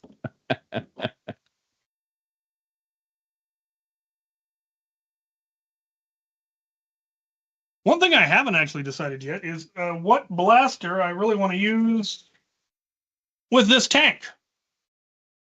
Really? I do have the ridiculously high rate of fire Jupiter, but that will burn itself out real quick. Yeah, that's true. So what I've been meaning to do, and I just haven't gotten around to it, is putting a PWM in that. Oh yeah. On the pusher motor to just, so I could adjust the rate of fire to something sane. It wouldn't affect the FPS because it would only be on the pusher motor. And it could be a really tiny PWM. It doesn't need to be a strong one because, again, it's only affecting that tiny pusher motor. So yes, it would be very easy if I could find a small enough one that I can, because there's plenty of room in the Jupiter because the battery housing is empty because the battery's in the proton pack. That's not a bad idea, man. I need to do the extended wiring on that backpack because right now there's no way to get to the battery housing. So I need to run a cable up to the top of the backpack where there's a little pouch where I'll put the battery. And that's just a matter of pretty good. Soldering together. You know what? Tell me. While I'm thinking about it and I got nothing better to do, you're going to solder? I'm going to do it right now. Because it's literally just a matter of soldering up a pair of XT60 connectors on either side of a long wire. Ladies and gentlemen, right now, Captain Xavier, live soldering. Let's watch Captain Xavier solder something. Live soldering. Right now, right here. We're going to do a live XT60 soldering tutorial. Actually, which a lot of people probably like, you know what, I'd love to have that. So here it is. It actually is a video that needs to be made because soldering XT60 connectors are a pain. Well, this also falls into exactly with now that you have the better internet out in the shop. This here it is. This is a great example of what he wants to do, where he actually live streams the event. This is exactly the sort of things that I will be doing live, and I'll film it while I live stream it. So if it's something that I want to make into a video for posterity, I can. Otherwise, just replay the live stream. Yeah, but that's going to be full of faff and nonsense and answering questions, where I can make a video where I edit it down to just the important info. You can, but I think doing both is actually good because sometimes the live stream. No, that's the point. That's why I will do both. Both, yeah. I feel, yeah. The camera I film will be just directly above it. It shouldn't even be in the way. Let's see. We need some blue wire, some red wire, some XT60 connectors. Ladies and gentlemen, for those watching at home, currently what we have is Captain Xavier lining himself up to soldering some XT60 connectors. I feel like it should be like golf commentary. We don't say too loud. You want to disturb them. No. It needs to be commented like a Brazilian soccer game. And it's a red wire, and it's to the blue wire. Go! Now the question is, do I have a good switch for this? Uh-oh. Have you used them all up for stuff? Well, I'd like to have an on-off switch.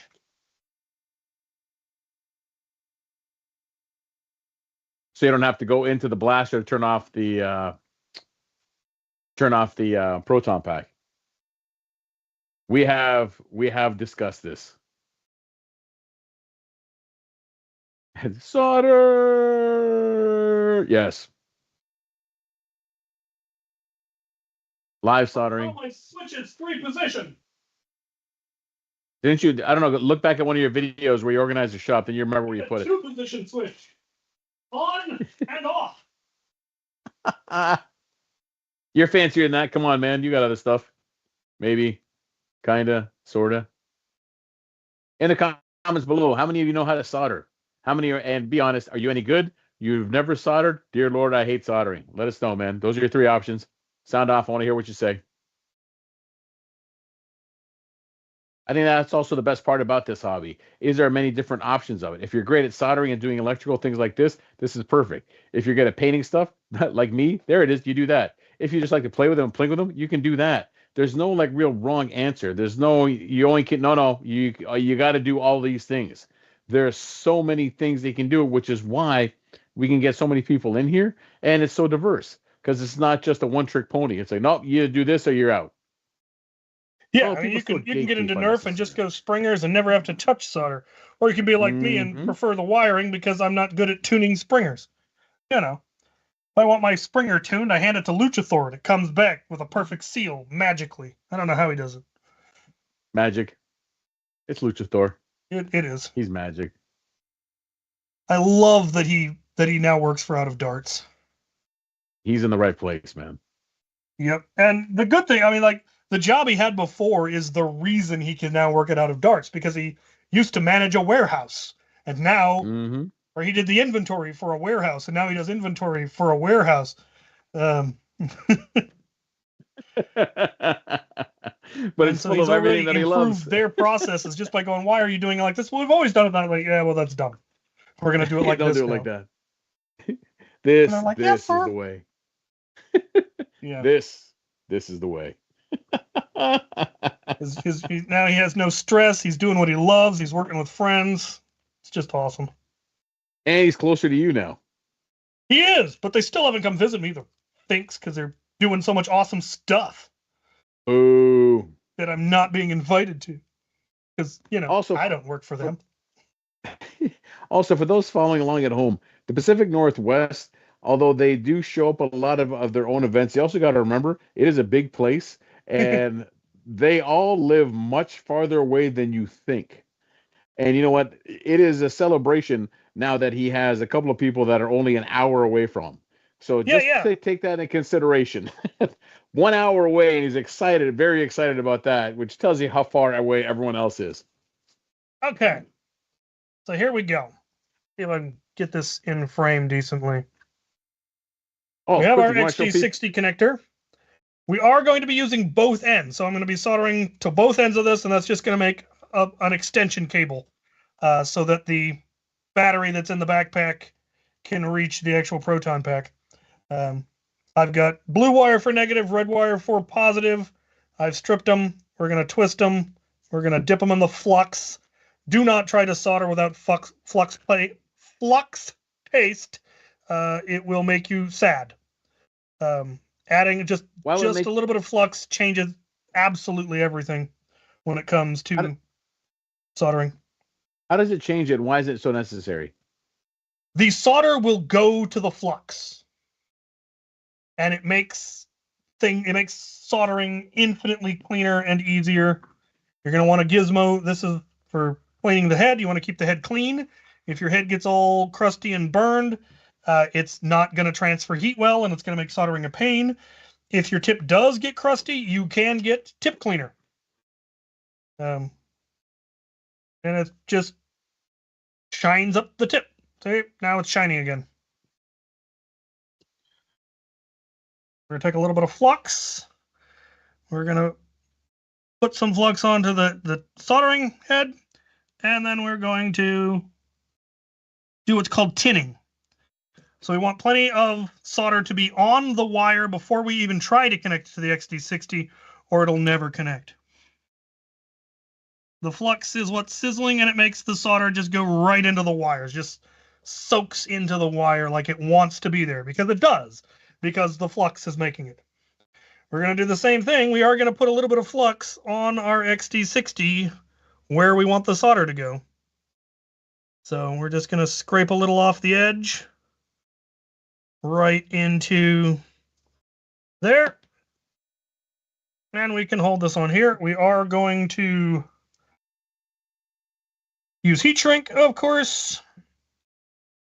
I recommend a self-adhesive heat shrink or adhesive lined heat shrink, because it basically glues the heat shrink into whatever you're putting it into, and again, makes it stay better. So we're going to use our handy hands to hold the wire, hopefully in a way that I can actually still see it and reach it. And remember, heat the thing you want the solder to connect to, not the solder. If the leads on the XT60 do not get hot enough, the solder will not properly adhere to it. So you want to make sure that you're actually heating those brass leads so that it completely attaches. That is absolutely not coming off of there. We can now slip our heat shrink up, put it on there, and then I use a fancy shrinking heat gun.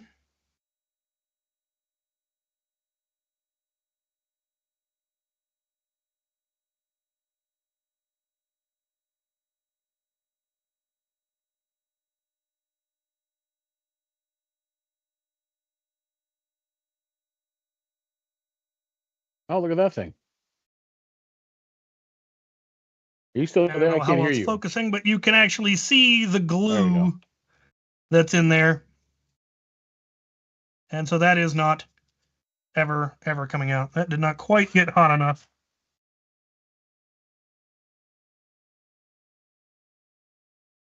There we go. Now it's fully shrunk. And now do the same thing for the negative side.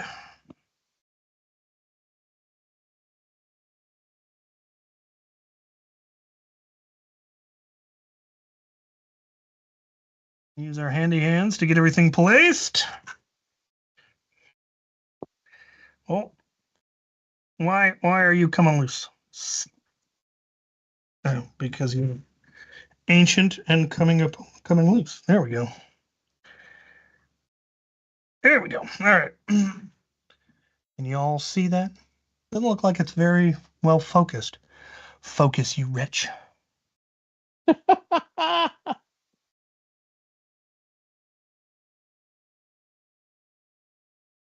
Well, in a pinch, a lighter will work as well. In a pinch. Yes, so. I used to do my heat shrinking just using a lighter, but they kept running out of fuel. So I got something that was electric and fancy. Much more efficient.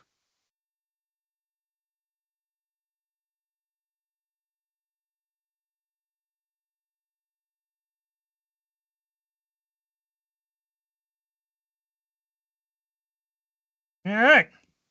There's one half done. Just like that. Now we got to figure out how much of this I actually need, which is something I probably should have figured out beforehand.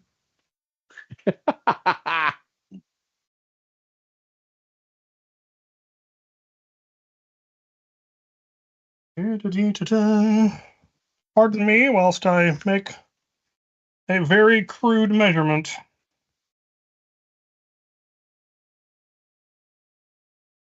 Need to go from the bottom of the backpack up to the top of the backpack.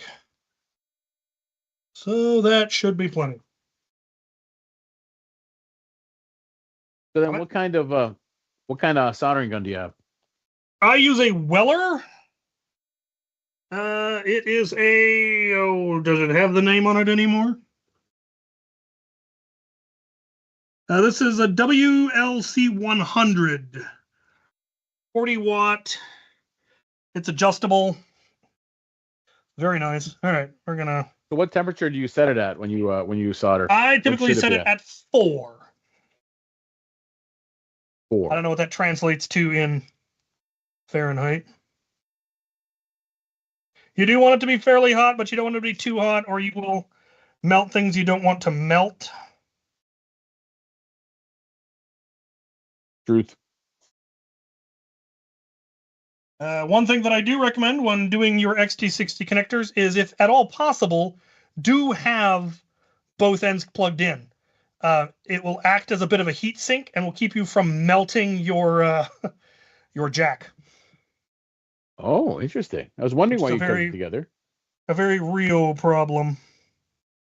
But the other thing that it'll do is, if you do end up melting your jack, it will hold it in the correct position so that when the plastic then cools, it'll still be where it needs to be. Interesting. Okay. Keep it connected. Those following along at home. All right. Now we got to make sure that we don't accidentally solder the connector to the wrong one. The XT60 connector does have negative and positive marked, but Lord knows I've gotten it wrong before. Had to unsolder it and resolder it. Sometimes you had to rip off your heat shrink because you didn't spot it soon enough. Okay, step 1. Strip the wire, twist the wire, flux the wire, tin the wire.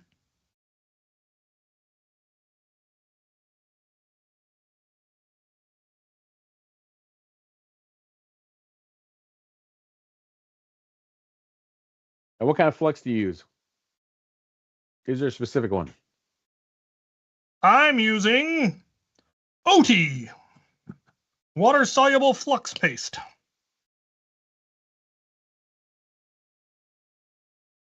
And what about the solder? What do you recommend for the solder? Well, I'm currently using the very last of something called Mutter. I have a nicer solder I recently got. I recommend a rosin core, lead-free rosin core. I think this was my new stuff. The new solder is a little bit nicer, I've found. But I wanted to use up the last of the stuff I already had, just so it wouldn't go to waste. There.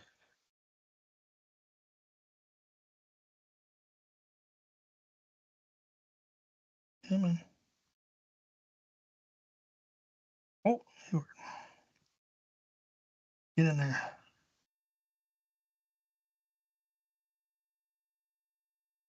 So then, actually, for those following along at home, what do you guys think if we every once in a while in the live stream did something like this, where it was a live during Get Off My Lawn in terms of instead of just talking about it or telling you there's probably in a video somewhere, go searching, where we actually live stream how we do stuff. Do you find that interesting? Do you think it'd be better elsewhere? To show it, this is my soldering station. It has a thing that holds it. It used to have a sponge down beneath that you would use to clean the tip, but it finally died a horrible death. It's adjustable. It's got an on-off switch. It's lovely. I now use just this little brass one to clean my tip. And you should use that. You should clean the tip every time you go to put it back in the station. Just as soon as you're done with your solder, clean the tip, put it back in the station. That way your tip will stay nice and clean. Oh yeah, okay. Okay, you're right there. So far, it seems like we have a resounding yes to live streaming actual some of the stuff we do. What be educational, helpful? What? What? I don't. No. I. That's not what I'm about. Who does that? Who would do such a thing? There we go. And I get the Bob Ross wig, and I'll have a fan brush, and now right here we'll put some trees on this guy right here. We're going Right to there. greeble, just happy little greebles. Just happy little greebles. Put a sun over here. Look at that. It's a very happy sunshine. It's a beautiful sunny day. I hope Some you're having a angry-looking sun day. skulls, Maybe it's but gray. they're They're happy, happy angry-looking skulls. skulls. They are only the happiest, and I can successfully say all my skulls are not locally sourced. I repeat, not locally sourced. Because right. wow, that'd be problems. There you have one XT60 extension cable, handmade for pennies. So now that you extended it, so wait, the back end, you still got to solder it to the. You just created just two leads, right? What? You still got to solder it to something else. No. This is so normally the battery would plug directly into the proton pack. Now this plugs into the proton pack, and the battery plugs into this. Oh, sorry. Yeah, now I'm caught up. Ladies and gentlemen at home, disregard that. Just strike that to the record from what I'm saying. It's literally cable, just an extension cable. Yes, it's an extension cord. Now for the hard part, and I'm not sure if I'm even going to be able to show this, but we're going to give it a try. All right, what you doing? I'm gonna install it. What? That's craziness. See what I can actually show here. Get you out of the way. No, stop it, you wretch. Get that crap out of here. How did I accidentally bring up something? Okay. Let's. Lovely. Get all these wires out of here that aren't supposed to be here. Need to do my cable management for my whole setup. All right. Just a little bit. Where's the backpack? Right now, the MacGuffin is installed. We need to get the tank out so that I can reach, because this is a really, really tight fit. There is no extra space. So is it if when you get it out, are you going to be not happy about trying to stuff it back in? No, it'll be fine. Okay. Though apparently the tank has come loose from the agitator, which is actually going to make it much easier. But I didn't do that on purpose, and I don't want it to be coming loose like that. So we need to figure out why it came loose and make it not do that anymore. Oh. Those screws were not long enough. Oh. So the screws that are supposed to keep the agitator attached to the tank need to be replaced with slightly longer screws. Are you talking about the 3D printed like lock nut thing that you screwed to the top of it? Yeah. What size screws did you use, dude? No, they're just too short. I know. They're just Nerf shell screws, but I went with ones that were slightly too short, so they're not actually holding anything in place. Yeah, you need something bigger than that. Luckily, I've got a bin of screws. Hey, for the win. All right. That'll do. Find 4 screws that long. 2.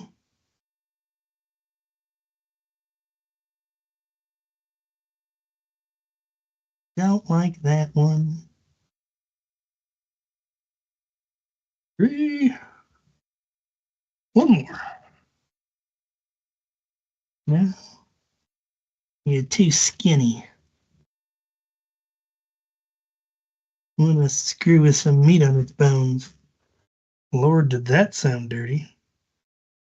There are children watching this stream.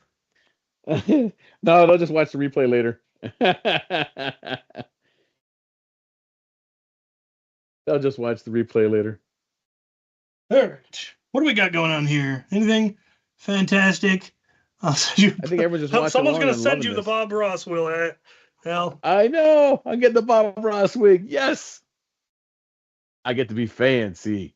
Woo! With the Bob Ross wig. All right.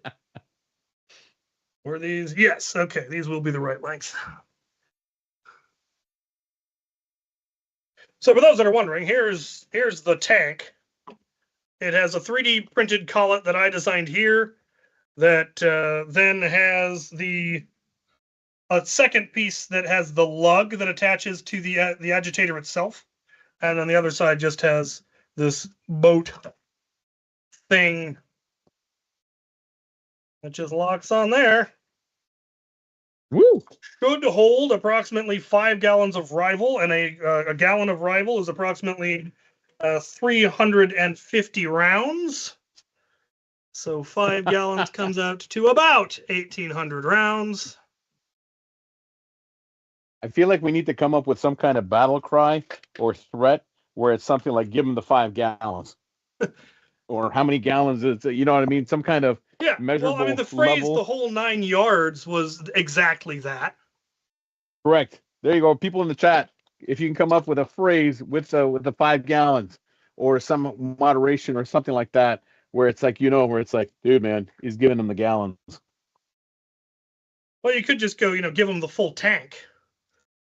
There is, but I want it a little more cryptic, but not completely cryptic, where it's like, what world are these people living in? Well, if that makes sense. We could say it in another language. Ha! All right, what language are you going to go? What language are you going to do? Well, it's a battle cry. It's got to be Latin, so we have to figure out what what tank is in Latin. Quick, someone hit Google Translate. Find us the Latin. Yes. What is Latin thing. for give them the whole container? Give him the whole jug. Oh, there we go. You know what? You're going to get jugged. There you go. He's getting Dump the jug. the jug on him. There it is, man. Then again, also, because it is the 5 gallon things that you put in a water cooler, so it could be like something related to cooler. Give him the rival cooler. We're going to have a long chat at him. Because, people chat around the water cooler. There it is, see? Are we reaching? Give him the gossip. So. Give him the gossip. I mean, you could say put them on ice, but then it looks like you might be trying to like kill them or something. That's not a good idea. So that phrase has other meanings. Correct. So not that. Not that. I open this thing. All right. Is that now? There we go. Now it's secure. There we go. Where'd my cable go? I've lost the cable. We have the cable. Plug it Well, it's in better if you here. lost the cable and not your mind. So. Hey, let's not roll that out just yet. still to be determined. I could lose my mind if I wanted to. I've lost it. I've just stopped looking for it. So there's All that. right. Now we gotta jimmy this thing back in here. Nobody likes Jimmy anyways. Ha ha. Adepto jugged. Get jugged. There it is. Oh, okay. Now I think I figured I it out. may have to put that on a patch. I think so. Let's see. What do we got people saying? Wash your mouth. There we go. Prime it. Anyone who mud. Jug drop, jug Jug dump. drop. Yeah. Depto Balls jug. to the walls. Get jug. Balls Give to the him walls. the full ball pit. Give him a McDonald's childhood. There it is.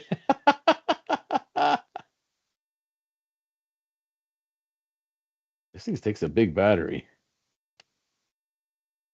Come on. Get in there, you wretch. Oh, there we go. I got the battery in correct. Cool. All right.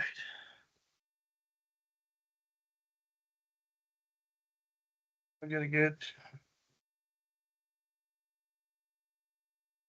Oh wow, rectical illumination.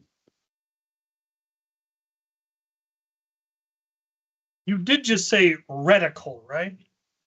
I said it came out weird. Rectical. Yeah. It came out rectal. But it almost came out like, yeah, I know. Almost came out wrong. I'm like, that's not what I'm trying to say here. Is it though? Definitely not. Is it? Okay. Stop. So you say. So you keep saying. I do keep saying stuff. How does this turn off? This should turn off. Why are we not turning off?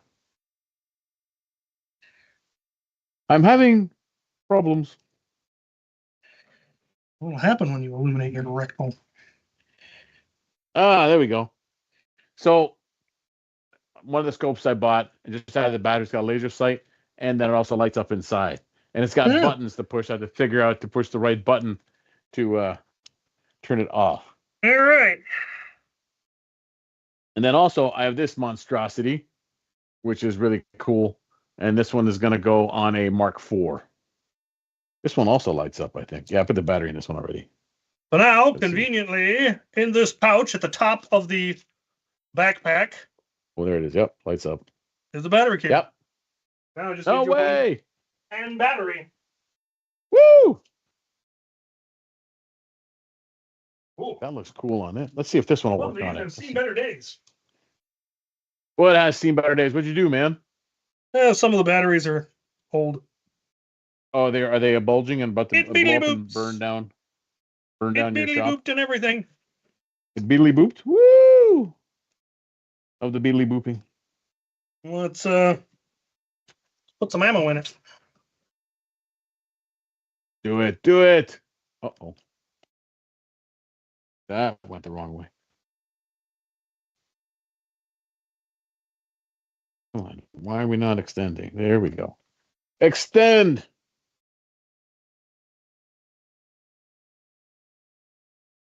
Come on. No one's still here?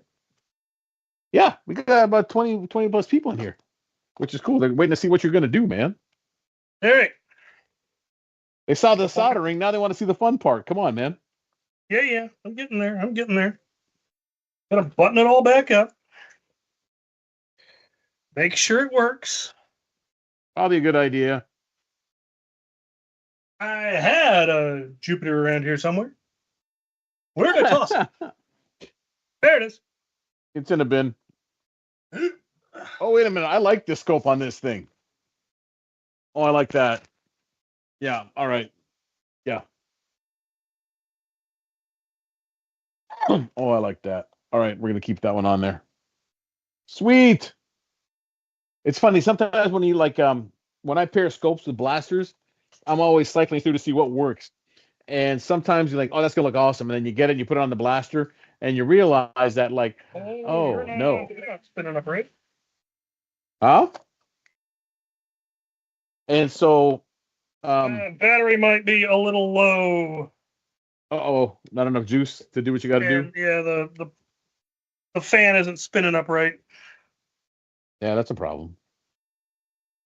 But my suggestion, like, obviously, because these are dart blasters, the higher end scopes probably aren't necessary.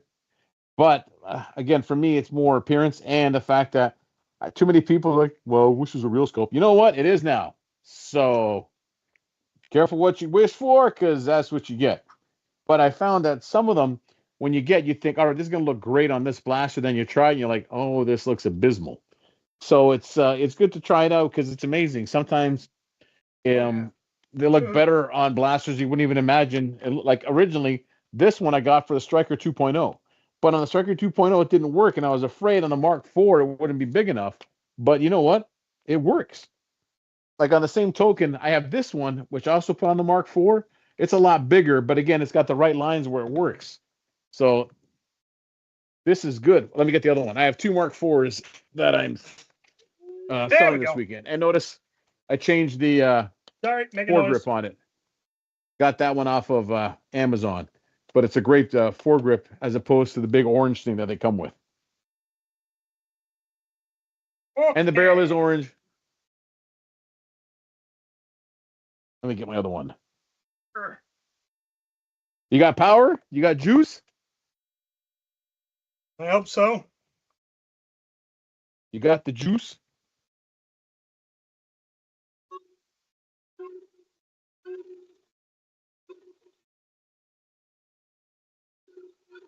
I hear some kind of noises over there. There it is. You either spun that up or Swamp Cat's making a really weird noise. Look at that.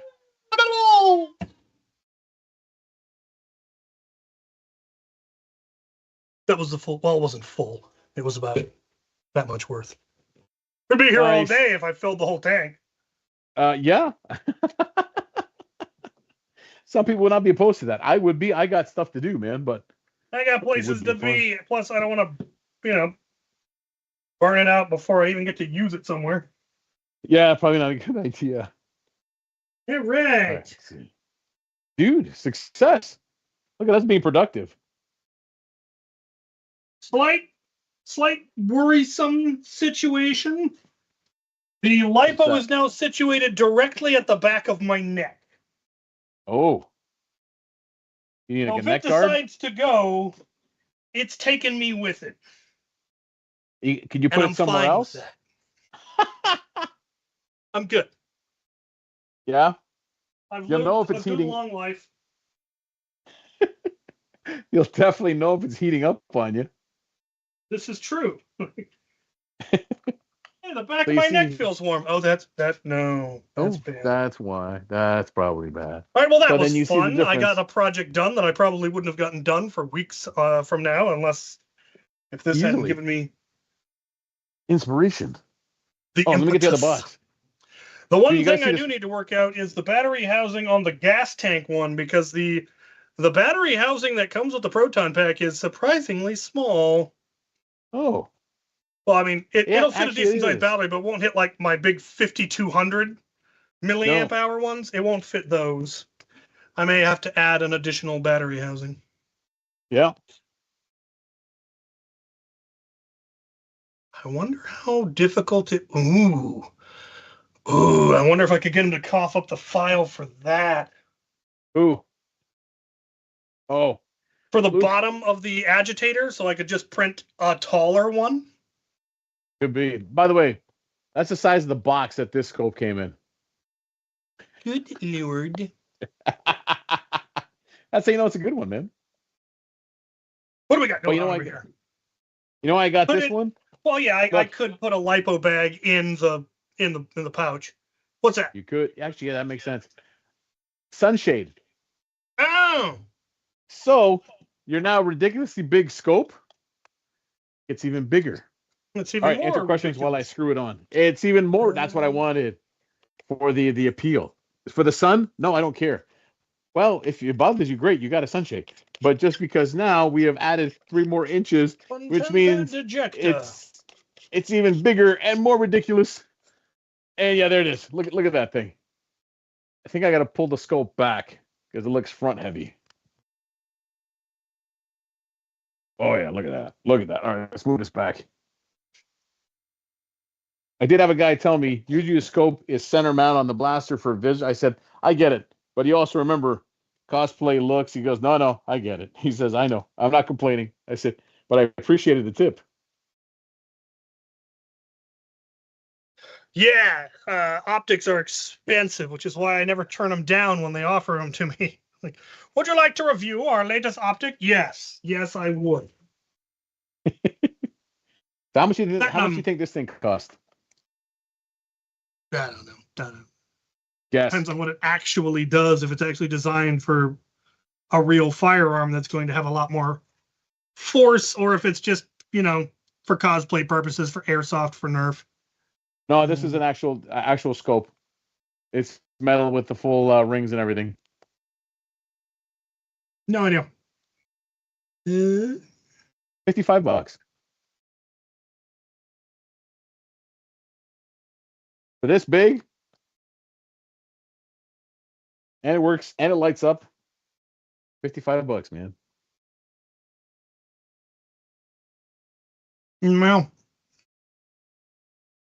Well, I think I've only got 1 or 2 optics that actually magnify. I think I've got one on a Swift and the other is on the Moose, because the Moose actually shoots far enough to need it. Yep. I can confirm. And it means I can see. Yeah. Because I'm darn near blind in my left eye, and I'm left eye dominant, so it makes shooting things accurately a problem. But a magnified scope solves that problem. Oh, I didn't realize you're damn near blind in your left eye. Oh yeah, no, that is in focus. So yeah, you can see the size of this thing.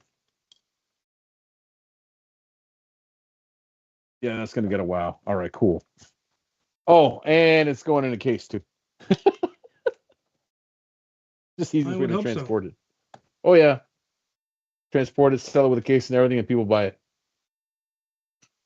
Very cool. I'm also a big fan of having just red dot optics, just reflex sights. Again, because I'm practically blind in my left eye, it just puts a red dot on the target. And you, by the way, use them with both eyes open, so I can still see. Is this just for when you mount the scope, so you got everything level and even, or is it also just necessary to leave it on there just because then you know you're level? I have no idea. Anyone in the chat? Do you leave the level on the scope, or is that just for sighting it in? It's a toy, YouTube. This is true. You did hold up. It's a toy, YouTube. You did hold up the nug-shaped thing, sir. I did. We are at the last 7 minutes of the stream, but still. Yes, let's not. These are great toys. They said it's just for when you're mounting. That's what I thought. Thank you. I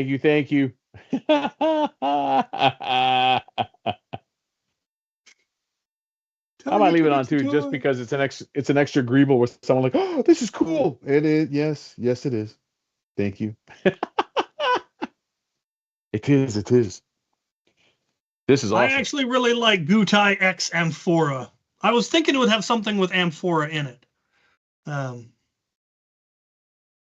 Look at that. X-Fox showed up just in time to say hello. You made it. We got 6 minutes left. You missed me upgrading proton pack tanks. I now have tanks that hold 1,800 and 2,100 rounds, respectively.